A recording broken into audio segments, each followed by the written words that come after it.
Welcome, everyone. We are live now. This is Owl Freedom Teachings. This is the 228th conversation session we have.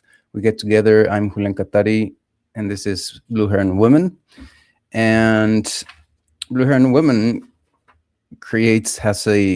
we have a research station. I was thinking of those words, a research station, a investigations council house where we create all kinds of research, though she is the Blue Heron Woman is who leads in the creation of these investigations, and we show them to you every week. Here we expose a little bit of what we're researching on, and so that you can get this information and that you can be invited to join this venture of creating this ancient new world, this pleasureful societies that we are creating. So welcome everyone to that. And so this is the Pleasure Commandments, a second version of the Pleasure Commandments.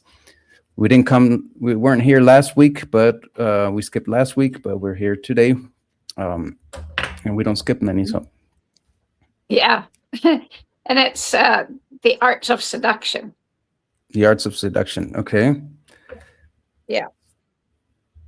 Which, so, to open on that before we do anything, we're all formed in a heaven, the oceanic bliss of our mother's womb. Now, some of it might not be bliss because as science is showing that the mother's, whatever's going on in her life sets the tone for the fetus, but still really that's heaven. And no matter if you were born into religion or not, I think we all search for this nirvana.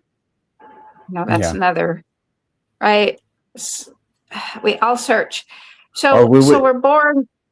We should search for a nirvana. Some people just gave up on searching and just, I think a lot of people just gave up. Well, yeah, but so we're born we come from heaven, this stark world of just floating in the ocean. And we're born into the cold, hard reality of a sterile hospital room. So we spend our lives looking for comfort or ease, pleasure, gratification, and ecstasy, and pleasure. And there's only two emotions that our body makes, which is pleasure versus displeasure. But we're taught to tone all that down, to not even desire, because as the Buddha said, all desire is suffering. No. Yeah,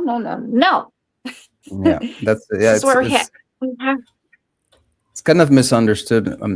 I think a Buddhist would say, but I do have that. I was asking AI the other day about that to learn, that it should, if it could gather information about. I was asking him questions about the Buddhist worldview.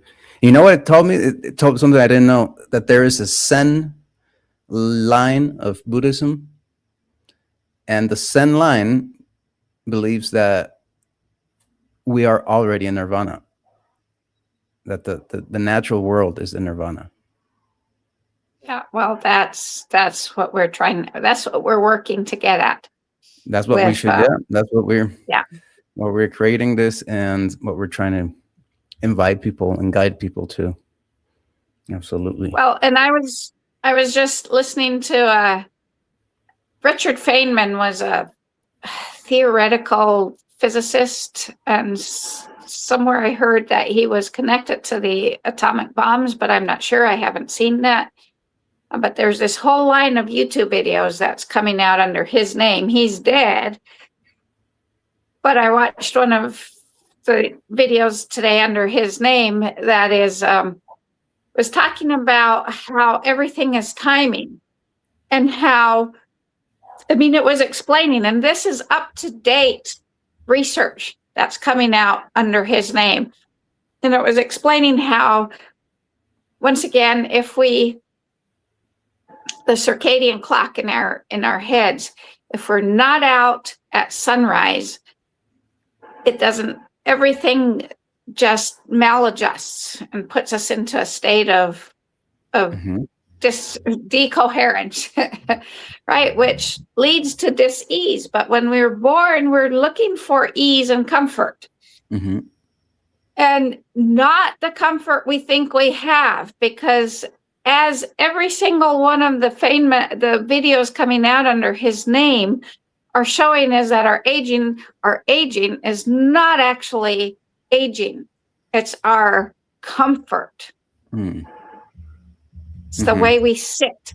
It's the way we walk. It's the lack of walking. It's everything that has produced our modern life of comfort that's actually causing our body to go into dysfunction, and it's not aging. Absolutely, yes. Yeah.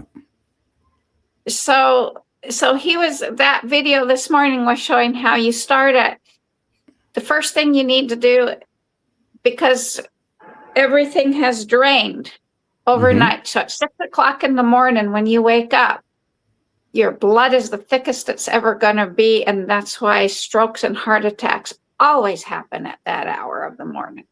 Mm. That has nothing to do with anything other than biological rhythm. So the first thing you need to do is drink a glass of water and then go for a walk, because that stiffness that we all attribute to arthritis is not. It's the draining of the entire body's fluids, including the synovial joints. Wow. Yeah. So, and then it went on to show how even at 2 o'clock in the afternoon, when we drink coffee or take a Monster energy drink or something to rev us up, that's actually our body saying, you got to rest for 20 minutes. 20 minutes is all it takes when your body starts demanding it. Wow. Yeah, it was really interesting, and it's all slated to the 20,000 neurons in our hypothalamus. That is our clock that's tied to the solar cycle. It was just, to me, another way of showing how intimately connected we are to the cosmos, to everything. Yeah. And we have spent so long disassociated from that. And that's what Uttleville Society's freedom, pleasurable, erotic, gratified life wrenching societies are all about. So we've been talking about the arts of seduction and philosophy. Let's go into, we ended last time with the word erotic, I believe. That comes from the Greek word eros, meaning sexual love. Eros, however, is much more than the part of us that wants to have sex with other people.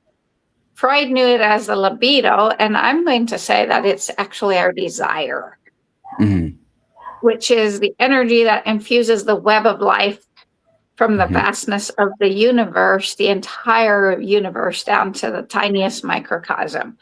So let's talk about eros and intimacy, the philosophy. Okay. So at a high level of intimacy, we support each other to become the fullest expressions of that which we were meant to be, a wild female and a wild male. We, as partners, whether sexual or other types of partnerships, have the choice then to give the ability to give space to the other to become their full original self. So in intimacy, our role is to help each other reach the depth and the height of ourselves as human beings. Intimacy is an all-chemical process of transformation. It invokes the presence of the divine, the ultimate oneness. And it evokes it from each other. So this is an all-chemical merging into the one. The definition of intimacy, we think intimacy is only related to sex. I think that's a myth we've been raised with, is that when you're intimate with someone, you're sexual with them. That's not it at all. the definition of intimacy is maintaining an open heart and love with the other over time. You don't have to be sexual with someone to maintain an open heart and love with them. Love is so much more than just sex. And it's not just sex, but love and sex are not one and the same. They are and they aren't, right? Yeah. Love is so much more than just sexual intimacy. And you can absolutely love someone else and not be sexually intimate with them. Yeah. And what goes for same sex relationships too, I guess. Yeah. Yeah. Sure. So in intimacy, we have two essences that must be balanced. The female essence, which is in both male or female bodies, is the rainbow essence of who we are and the full dance of love. That's the feminine. She loves to dance in love. She wants to shine, to be seen, to be recognized, and to be known. So the female essence is a flower and the joy of fullness. It's about everything that changes, the lights, the colors, the sound, the feeling, the flow. The male essence is the part that never changes. It's the witness. It's the emptiness. It's the emptiness at the hub of the wheel that allows the axle to turn, so to speak. The male essence, which is in both female and male bodies, is to die into the unknown, a total focus on oneness, dissolving into the primordial nothingness from which we all emerge. So one is about fullness and expansion, and the other is about emptiness and contraction. And these two essences are like a battery with sparks, an arc between the poles.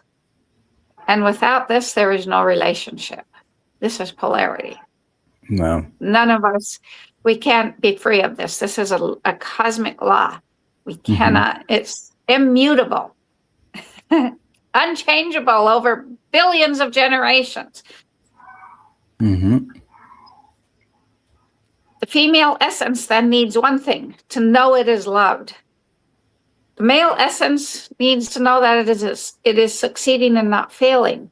So all communication in relationship, any sort of relationship, but especially lovemaking, has to hold these messages. So by understanding these essences, we can give and receive Aini in a way that uplifts the other person and allows them to be their authentic full self. In the Hindu paradigm, it's Shiva and Shakti. So Shakti is the play of consciousness in the world. Shiva is the consciousness that is there to witness. And when the two get together, we have the merging of light and consciousness, and I've got some different ideas about that now, but which gave Einstein the equation of E equals mc squared. Energy would be the spark, the arc of polarity. M is mass or material, matter. And C2 would be the speed of light. Okay. We might get into that later. So just as there are levels of consciousness and awareness, there are levels of relationship along the spectrum of the void or nothingness or undifferentiated to differentiated.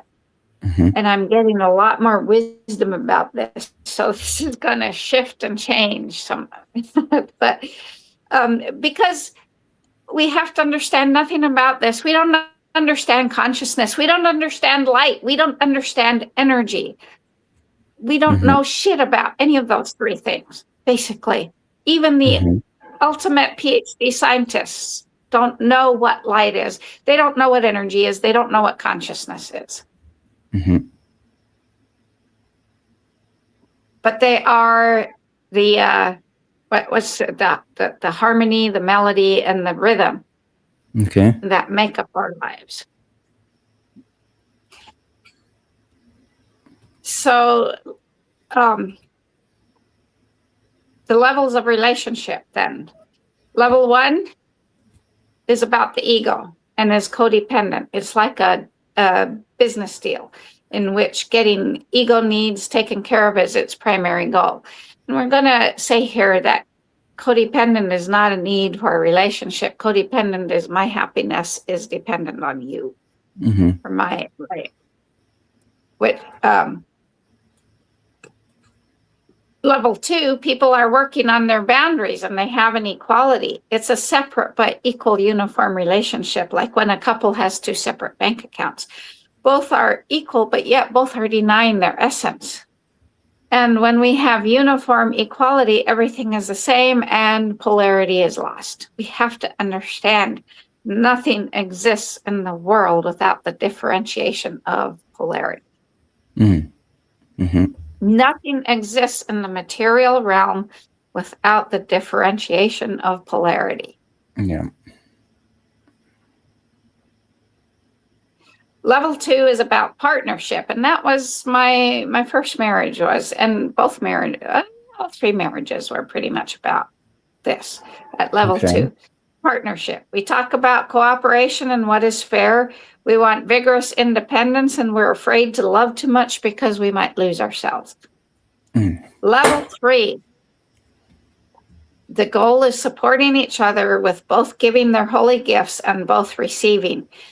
And in this level, the female essence gives her holy gift, not necessarily to attract a man, but to be the radiance of the divine. And in this level, we go beyond the boundaries. And I mean, in this world, we're so about our boundaries, right?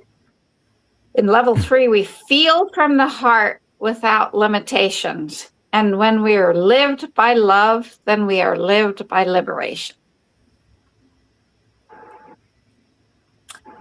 And now a community of trust can begin to unfold as everything is being lived by something larger than ourselves. So we have moved from our personal boundaries, which is level 1, to including our partner's boundaries, which is level 3, or level 2 to level 3, which would most serve both our partners and the world. And there's very few couples in this world who have moved beyond it. We're just all about serving that's why we close ourselves in our own little houses and we have our own little postage stamps and we're serving ourselves.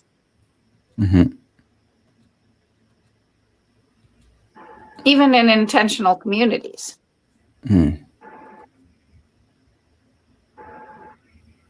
There's more, but we're still about serving me and my husband, or me and my wife, me and my kids, me and my husband and kids, rather than bigger picture. Yeah. So at level 3, when we know what would most serve our partners and the world, we use sexuality to liberate love and open ourselves to the divine. That is so much bigger than us. So Eros is the essence of a sacred relationship. Eros is the ability we think of Eros as just sex. It's not.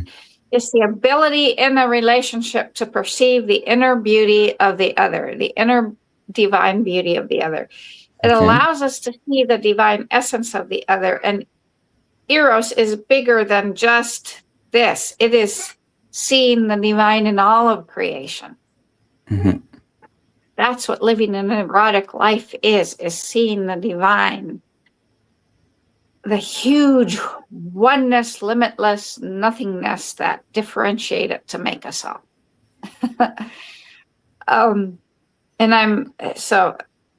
We'll go down that rabbit hole.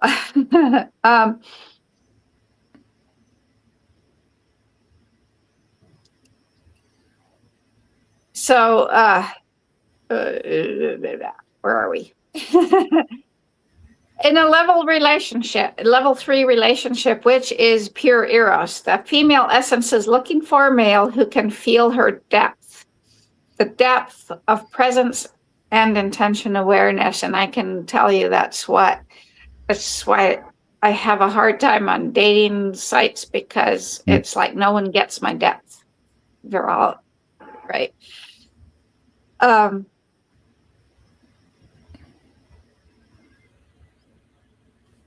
most important thing then is for the male to be present in the level 3. The male essence is looking for a range of female energetics and balance. So the male gives his presence, and she gives her full range of the female essence. And this is the merging of heaven and earth in the Chinese Taoist philosophy. Okay. So at the level where sex between the male and female essences liberates the gifting of love, Eros begins. Erotic living is only a little bit about sexuality, and there are 5 faces of Eros. One of the faces is being on the inside. And most of the time, we really aren't on the inside of an experience. We're on the outside. Mm-hmm. It means it's like going to the zoo and seeing the animals on the other side of the glass. We're not actually feeling every part about the experience. Mm-hmm. Erotic living is really being there, taking part in the subjective reality of experience. To live in an erotic way is to be fully present on the inside to everything that is, to just, right? And this is where most of the Native American languages, when they look at, they don't have what English has. So as Greg Braden has said, in Navajo or Hopi, when they look at the ocean, they don't say they don't say, oh look, the ocean, there's waves. They say, oh look, we're waving. Because they're inside the experience of being the ocean that has waves. Because everything in our body is waves. We're not separate from the ocean. We just think we are due to our language. Yeah. So the opposite of Eros then is alienation, the emptiness of being on the outside, but yet everything comes from emptiness. So only when we can hold the emptiness, because the emptiness at the center of the wheel is what makes it turn, right? Where the axle can fit. So only when we can be empty can we be filled with Eros, the fullness of the other. So to live erotically means to be and see the divine in all things. And true Eros is the key to living erotically in the non-sexual areas of our life also. And then the erotic becomes the divine kiss that powers our desire for the state of heaven, which is the result of merging with the other. And we don't have to have sex to merge with the other. We can be in relationship with somebody not sexually and still merge with the other. That's part of the creativity. And there might be the desire for sex, and that's where the societies we've talked about, where having sex outside your marriage wasn't cheating on your husband, and they didn't think about that. It just was, right? Maybe that erotic merging, we had a beautiful idea, and now the natural result is we want to be sexual. That doesn't mean it doesn't mean now I need to divorce my husband and I've been unfaithful to him, or I've divorced, as we've put it in our Western societies. Either all or nothing. We're so into this either all or nothing that we need to get to the beyond all or nothing. Yes, totally. You've got to transcend the boxes of not just perception, but living too. Boxes of living. Yeah. So let's go to the arts of seduction. It'll be short tonight because I thought I was Mhm. much more prepared than I was. But let's go to the art of kissing. Okay. There are 64 categories of kisses listed in the Kama Sutra. 64. There are- Okay. Yes. Did we notice how everything's based on the 64 hexagrams of the Mhm. I Ching? There are 64 in this Kama Sutra, 64. I mean, every single art of seduction has 64 something. Mhm. It's a pretty potent number. So, for the first lovers, ways of kissing your lover and so on. Did you know that the art of kissing involves 34 facial muscles and 112 postural muscles? And Mhm. kissing on the mouth is the closest you will get to the actual act of sex before the act. Mhm. So, according to the Kama Sutra, kissing is the most important part of the love game. The first kiss, that first touch of lovers, is very important. It could be the first kiss of the day or a kiss at any time. It's called the first kiss because it's charmingly tentative and utterly delicate, like new love. And the aim of the man with this first kiss is to make gentle contact with the lips of his lady, or, if you're same sex, making the kiss so irresistible that it gradually convinces your partner to prolong it.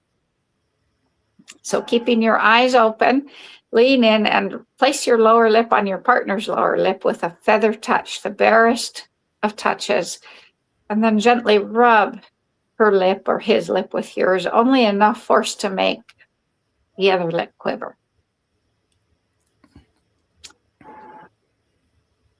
If you use your hands, you could curve a strand of her hair around your fingers, and we're not, I'm going heterosexual, doesn't mean Mhm. I'm anti-homo, right? Mhm. Anti-same sex.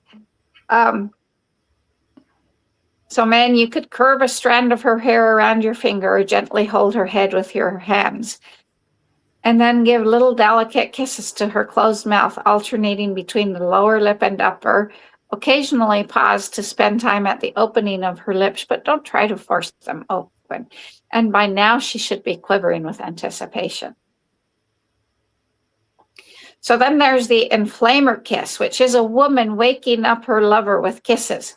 Instead of having sex and then going to sleep as normal, how about going to sleep first and then having sex? Waking up to have sex.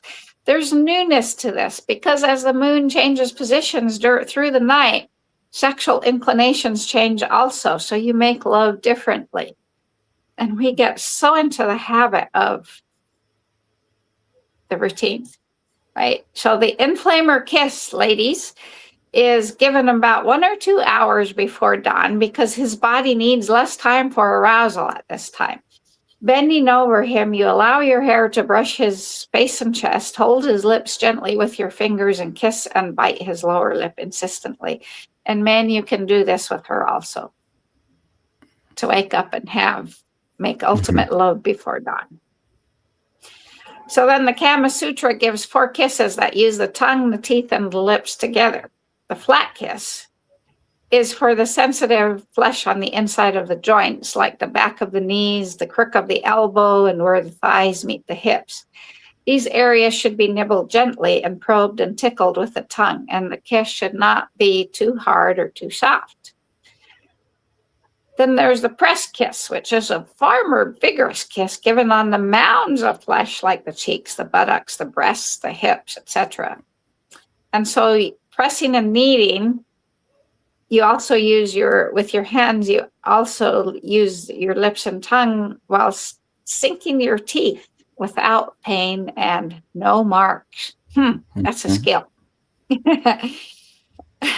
Then there's the curling kiss for the hidden wells of delight, the parts of the body that are sunken in and hidden like a cave, which would be the luscious, fragrant flesh that hides under the full breast. And I love this language because I never once have thought of the the flesh under my breast says luscious and fragrant, but it's right. It's a whole new way to think. Or the swirling eddy of the navel, the heavenly dip of the yoni. So using the tongue, men, to explore and reveal these areas, using the teeth, using your teeth to scrape lightly so as to cause her goosebumps. Then the delicate kiss is after you've driven her mad with passion, it's time to soothe the itch, and you use your lips, tongue, and teeth to calm her back, her buttocks, and her breasts. And ladies, you can do the same for him. Bending the head kiss means you're going to kiss the genitals. And for this kiss, the shape of the tongue is important. If it is for cunnilingus, penetrate with the tongue in and open it flat and broad as you can, because this gives the most pleasure. Ladies, if it's for fellatio, it's practice. Discover what feels the best. And then there's the spoken and unspoken kisses, which is simply accompanied by sighs and moans. And kissing has many health benefits. It actually fights cavities, and it creates facelifts, and it relieves blood pressure and more. So kissing is important. And then there's the art of oral sex. In 342 CE, the Ecumenical Council of the Catholic Church passed a law banning oral and anal sex. And we've lived by that ever since. Think about this, people. Right? I mean, most of us have oral sex, but it's right.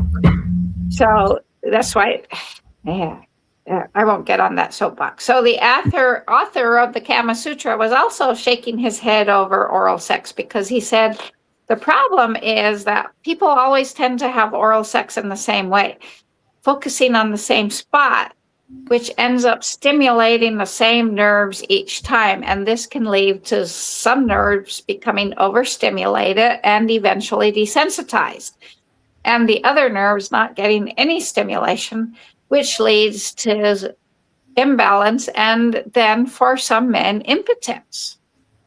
And when you think about it, it makes sense. I mean, when we look at the body as a whole and we take all these erotic nerves into being, and we realize that we only stimulate them some of the time, and then we wonder why we have problems, sexual problems. And the desensitization is a big problem for women with vibrators. Okay, I didn't know that. Yes, that's the biggest problem with vibrators. It overstimulates the clitoris, for one thing, and I can say absolutely, I've experienced it. I have stopped using my vibrator for a long time because of that. Okay. And that's the same thing with the vaginal walls. It does the same thing. It desensitizes. Okay. So that's why the Kama Sutra encouraged using dildos, hand carved dildos that didn't have batteries. Yeah. Because it doesn't do that. Yeah. Right. So the genitals are packed in both men and women. The genitals are packed with nerve endings that connect to all the different organs, and we've never been taught, none of us. So each time you kiss or stimulate one part, it impacts the corresponding organ. And if just one part of the penis or the yoni is stimulated over and over again, while the rest is ignored, it causes an imbalance in that organ. We've never thought about this. So, for example, the clitoris is connected to the kidneys. And as you go deeper inside the yoni or the vagina, you have nerve endings for the heart, the lungs, and more. So if just the clitoris gets stimulated each time, eventually it will cause kidney-related issues like bladder control problems, back and knee pain, and more. While other organs like the heart and lungs will be understimulated and therefore develop their own problems. In a man, the top of the penis is connected to the lung. So overstimulation to the head can cause problems, lung-related problems. So the author of the Kama Sutra then said, if people want to have oral sex, it's essential they learn exactly how it should be done so that it can be pleasurable and beneficial both. And according to the Kama Sutra, there's 8 methods of fellatio and cunnilingus. And we probably wouldn't be, so fellatio, what's the difference? Women with penis, that's fellatio. Men with the yoni, that's cunnilingus. Okay. So, well, for tonight, we'll go into it. Okay. If we get banned off of Rumble for this, oh well. So, No, we casual won't. touch. Yeah. Yeah, we already discovered where we're not supposed to. So,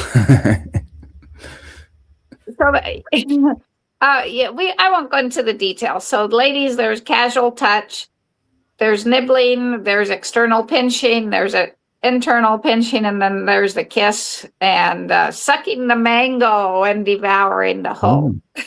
Okay.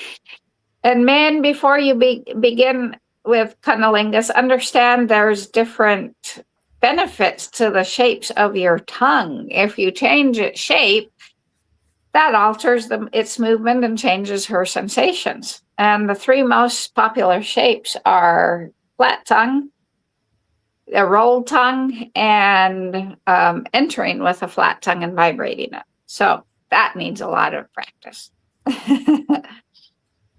So we won't go into that for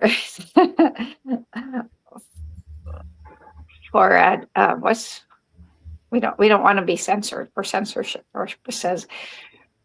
So next week we'll go into the more arts of seduction, and but I think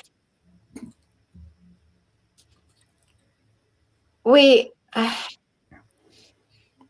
for those of us that have watched Mark Passio or studied spirituality, we know the Hermetic codes, but I don't think there's very few of us that really understand how this affects, how this absolutely controls our daily lives. And so that's why we can say, I'm operated by cosmic law. I don't give police authority over me, which I'm going to get on my soapbox right now about this. I've been occasionally watching some police chase videos on YouTube, and it's really come to me that all these high-speed chases, police, it's all about their goddamn egos, and they're putting all kinds of lives at risk because they need to have control. Yeah, it's pretty sick. It is. It's very all sick. These stuff and the way they Yeah. treat you, and even if they're not chasing, if you're complying, they're still like it's so sickening that use the authority they think they have.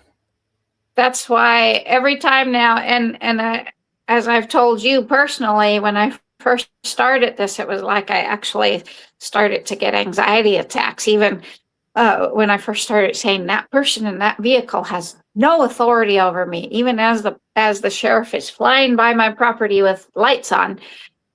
I'm saying this and my body wants to go into this anxiety, like, oh my God, just by saying that, he's going to come down the driveway and arrest you. But it's finally gotten past that. And now every time I'm driving, even though I still grab my seatbelt, I refuse to put a seatbelt on. But when I see the police, because I don't have black windows, I go by and I'm like, that person in that vehicle has no authority over me, but I'm still inobtrusively grabbing my seatbelt. So I'm still in this, but we have to bring ourselves to the place where we think about it. Unless he or she puts on a blue uniform We don't think they have power over us. But as soon as they put on a blue uniform and get in a car with blue and white lights, red and white lights, and Mhm. all of a sudden they have authority over us. Yeah. So this is why we need to understand these cosmic natural laws so we can govern ourselves, and we don't need that. So the universe is not a place where we exist, occupying space and moving through time. It is a response system, an active dynamic mirror that reflects the frequency we emit and returns to us a physical reality built from that signal. Not as a reward or punishment. It's an effect or consequence of the laws that make, and I'm saying that because law is a human word. The universe, the ultimate field of consciousness doesn't understand what a law is. It just, this is how it works. So these laws govern what we are on the inside, and that's what we need to understand. That's what we are formed from the outside as we're in the womb, and our job as we were born is to grow from the inside and develop our internal lives, and none of us are taught that. Mhm. Because what we are on the inside materializes the world in front of our eyes. So what's number one?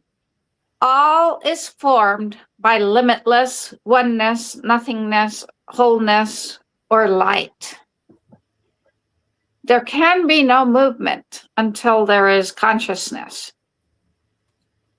And here's the thing, light itself is always invisible. Without an object on which the light can fall, there is only darkness. So the Bible version of saying, let there be light and there was light and darkness is not valid, because without an object, everything is always darkness. Light is invisible. Mhm. And we, as humans, still do not know what light truly is. So is light the oneness that forms us all? Well, ancient philosopher theorized that light was the first form of corporeality,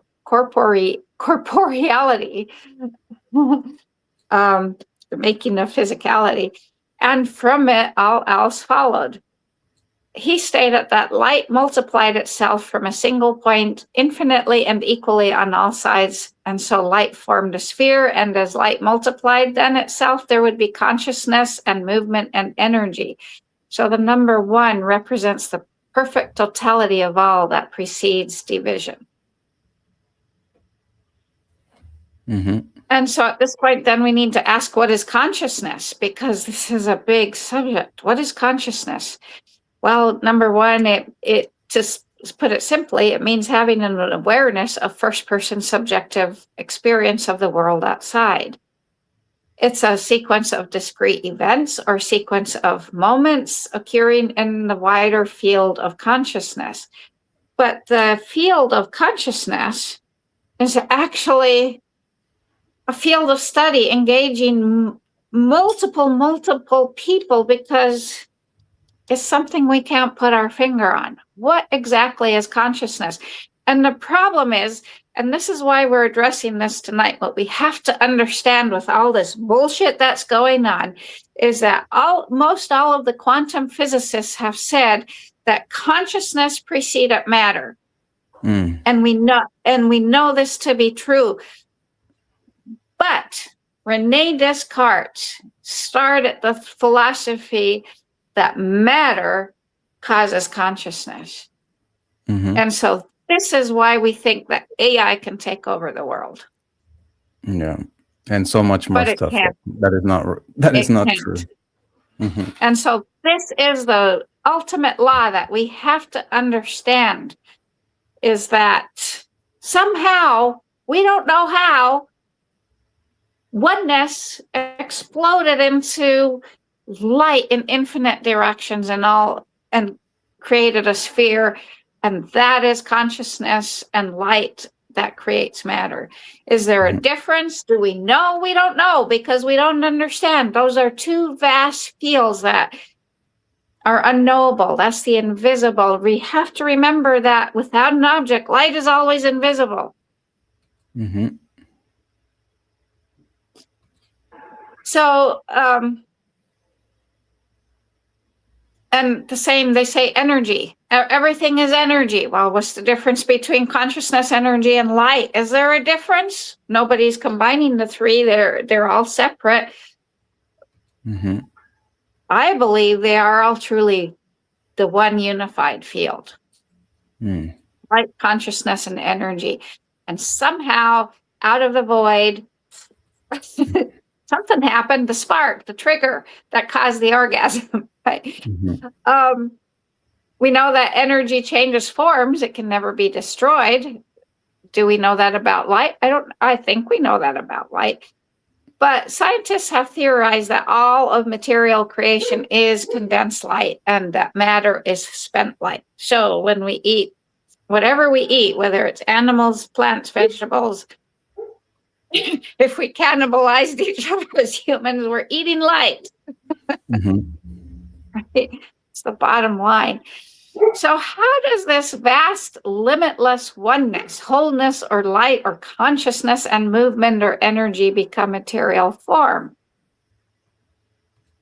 Well, there's principles. Number one, its shape is rhythmic circles and spirals. This means that all events that we see as consciousness move in a rhythmic cyclical waves. Think about a sleeping snake's coils. Okay. They don't sleep. They don't sleep spread out. Mm. They coil. Mm-hmm. Right? You've been to the Amazon? Have you seen a snake sleeping straight out?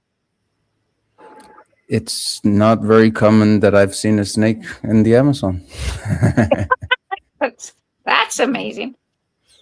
So they have the coils have tremendous potential. I have seen a snake that has just eaten coiled, and all it could do was, and it was a pit viper. It was a water moccasin, and all it could do was open its mouth and go, "Wah!" Are you scared of my white mouth?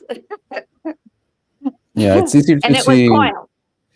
animals, any animal, in a more open kind of environment. The Amazon is just, there can be an animal like at 2 meters there, and you don't see it because there's so much foliage. So much foliage, right? But I've seen them walk. I never see them sleep. Okay. So the coils are a circle enclosing an empty center. So in the same way, the moment before movement is empty, pure silent potential waiting to explode. And in music, we'd call this rhythmic circles and spirals rhythm, which is the pattern of beats, pulses, the waves. And we could also call this length, because as the one philosopher said, light multiplied itself and spread out equally. So it went length, right? Number two, all is vibration, oscillation. Everything we touch, see, and feel that seems permanent, firm and permanent really isn't. Nothing is solid the way our senses present it, because matter is predominantly empty space permeated by fields of energy or consciousness. I really, truly believe that energy and consciousness are the same, one and the same, and light. Mm-hmm. Yeah. So everything vibrates or oscillates at a frequency that never stops. In music, this would be known as the melody, which is the sequence of notes or waves with pitches, which we could then say is the width, because there's the bandwidth, right? How high do the waves go? And there's nothing metaphorical about this. This is what we have to understand. We can say, I don't believe that, it doesn't govern me. Bullshit. You can not believe it all you want. It governs you. It is the fundamental behavior of physical reality that has been documented, measured, and reproduced in labs. And it also means that this oneness, this ultimate void, is in constant flux or change. There's nothing stable about it. There's nothing fixed. There's nothing permanent. And so then the next one is that all is formed. After all is formed by oneness, then all is formed by differentiation or two-ness into polarity, known as condensation and rarefaction, or contraction and expansion, or yin and yang, or masculine and feminine. And without this two-ness, this differentiation, there is no relationship. This is what drives the rhythmic cyclical waves of existence. And then finally, all is formed by threeness or synthesis. Oh, and vibration oscillation, we already said, is the melody. So all is formed, so we differentiate into polarity. There has to be, and this isn't all, it's not in cyclical, it's not in linear order. So yin yang, masculine, feminine, condensation, contraction, or rarefaction and expansion is what drives the rhythmic cyclic waves that drive our lives. And then all is formed by threeness or synthesis or harmony, as in music, which is the resolution of polarity, the relationship, the interaction. If a wave leaves, it just dissipates. It can only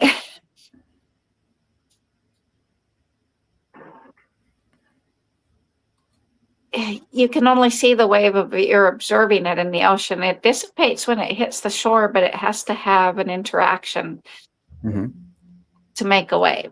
It has to have a relationship. So in harmony, in music, we would know this, the threeness or the synthesis, as harmony. And we think of the Trinity as Father, Mother, Child, but we can't get to the child yet. We have to understand that harmony is two notes being played simultaneously, the complementarity. That's what threeness is. We differentiate it. The oneness has differentiated into two poles, into yin and yang, contraction, expansion. But nothing can happen without the relationship, the harmony, the complementarity, which gives us depth and height. And so then we come to the Hermetic principle of all is correspondence, or all is a mirror. The same fractal patterns that organize all the galaxies organize everything we see as solid matter, including ourselves as humans. We're not outside this. And this principle is most often stated as above, so below, as within, so without. And this principle does not negotiate surface level effect. So the subjective experiences we generate within ourselves is what we then experience outside as the effect. And when we can understand all this, which is a lot, then we don't need to give anyone in a uniform any authority over ourselves. Yeah. And this is the basis of Uddelville's. And I mean, I've read the Hermetic laws. You and I have both listened to Mark Passio, and it's like, so how do we make it livable? And I've finally coming to the place where I can finally bring it to, this is how life works. You're not exempt from it. We're not exempt from it.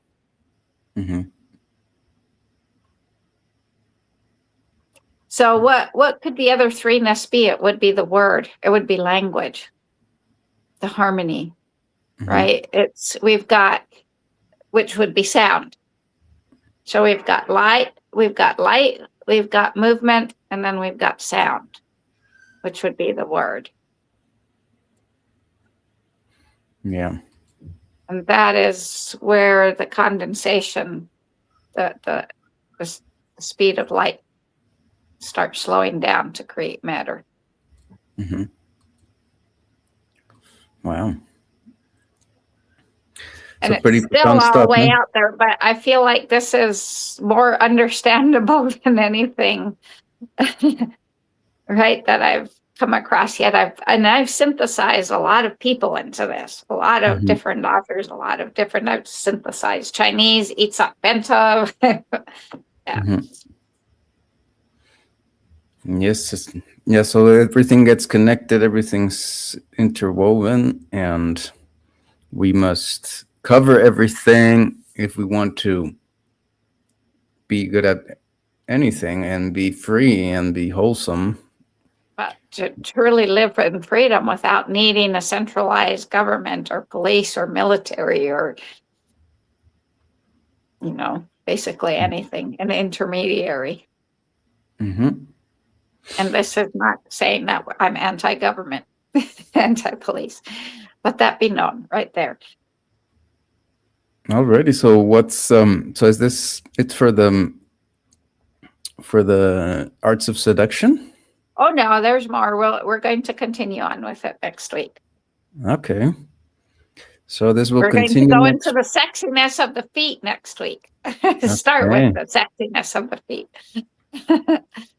Maybe that'll explain why so many. It's very common, this fetish for the feet. I mean, I think feet are awesome, but I